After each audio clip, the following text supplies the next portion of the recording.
আজকে তোমার বাগানে এসে সত্যি আমার অন্তরটা ভরে গেছে। যেটা মানুষ চেষ্টা করলে, আল্লাহ পাকের রহমত থাকলে যে সেটাকে একটা পরিপূর্ণ রূপদান দেওয়া যায়, তার বাস্তব প্রমাণ আজকে তোমার এই বাগান এবং তোমার এই পরিশ্রম।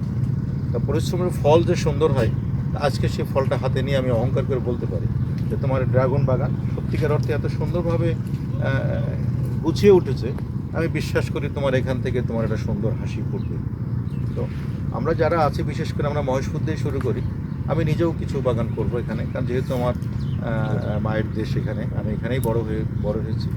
আমি কিছু জমিও দেখেছি, আমাদের নিজেদেরও জমি আছে। কিছু বাগান করব, তোমার সহযোগিতা নিয়েই করব। তো তোমার এই বাগান দেখে সত্যি আজকে ভীষণ ভালো লাগছে। তা আমার কথা হলো যে যারা জমি ফেলে রাখছেন বা জমিতে অন্যান্য চাষ করে স্বাবলম্বী হতে পারছেন না, তারা মাথায় নিতে পারেন যে এরকম ড্রাগন বাগান, পেয়ারা বাগান, বিভিন্ন ধরনের ফলের বাগান আছে, বিভিন্ন ধরনের চাষ করে আমরা সমৃদ্ধ হতে পারি। তো নাজমুল তার বাস্তব উদাহরণ। নাজমুল ইতিমধ্যেই সারা বাংলাদেশের মানুষের কাছে একটা পরিচিত মুখ।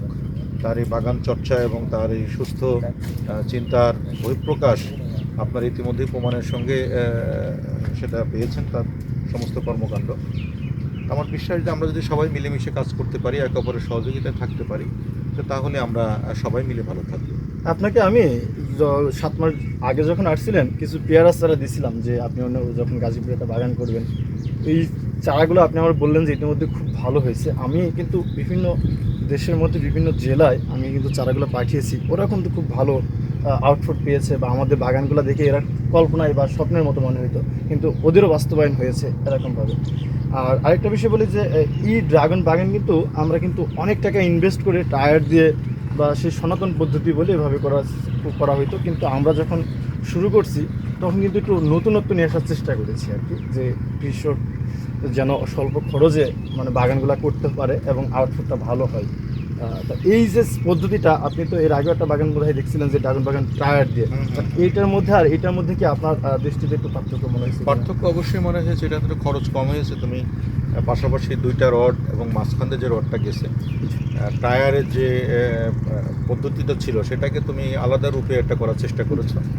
তবে এটা আমার কাছে ভালো লাগছে যে এটা অনেক স্পেস পেয়েছে এবং পুরো লাইনটা একটা স্পেস পেয়েছে, যে ওদের হাত পা মিলিয়ে থাকার বা ছড়িয়ে ছিটিয়ে সুন্দরভাবে নিজেকে কন্ট্রোল করে থাকার যে পরিকল্পনা তোমার মধ্যে, যে 2 পাশে 2টা রড বেঁধে দেওয়াতে ওদের কিন্তু উপরে থাকতে খুব একটা অসুবিধা হচ্ছে না। এটাও একটা ভালো পদ্ধতি। তা আমি চেষ্টা করব তোমার এটাকে ফলো করার জন্য এবং তুমি সেটা গাইড করবা ইনশাল্লাহ। আমার বিশ্বাস যে আমরা যদি এভাবে চিন্তা মাথায় নেই, আমাদের প্রচুর জমি আছে এবং খুব উর্বর জমি, আমাদের এলাকার মাটি খুব ভালো, যেখানে ফসল আমরা ফলাতে চেষ্টা করি আল্লাহর হুকুমে সেটা খুব সুন্দরভাবেই হয়। তো তার বাস্তব প্রমাণের ড্রাগন বাগান আমার মনে হয় যে এটা একটা বিশ্বাস অলরেডি আমাদের ভিতরে অর্জন হয়ে গেছে। আমরা এখন আর সাহসের সাথে এখন আর ট্রায়াল দেওয়ার কিছু নেই, এখন শুধু করে ফেলার সময় চলে করবো। তুমি আমাকে হেল্প করো ইনশাল্লাহ। Thank you. Thank you.